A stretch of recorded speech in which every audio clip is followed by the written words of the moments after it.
Okay, guys, I'm gonna see if I can record this. I have a little, it's called a rear view mirror tap. Essentially, you don't have to do any type of routing of wires. It's cleaner. So here I am, Chevy Bolt 2023. I have not found anything like this, so I'm doing a video as a service because I know how annoying and frustrating this was. So if you look right there, this is the first port. There's a green, a purple, and a black. So the red, aka positive, should go in the purple, and then the black needs to go into the black for ground. So another perspective right there, right? And then what you do, watch. You click the power. X-band. We are good to go. KA-band. And then if I kill the power,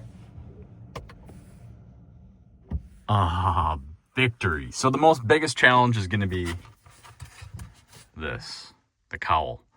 And the most painful part is this. So if you look here, you'll see tabs on both sides.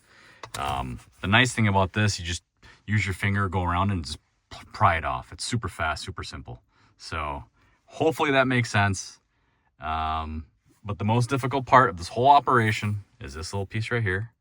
Once you get that off, drop in the two taps. You might have to take the very end and let me see if I can show you this. Take this trusty old tool called a needle nose and bend the tip just a hair so that it has a little hook so that it can hit the wire perfectly. So hopefully that helps, guys. I hope you enjoy the Hardwire install on your 2023 Chevy Bolt for anyone wanting to do it later. Oh, there's the setup right there. Thumbs up, Buttercup, let's go.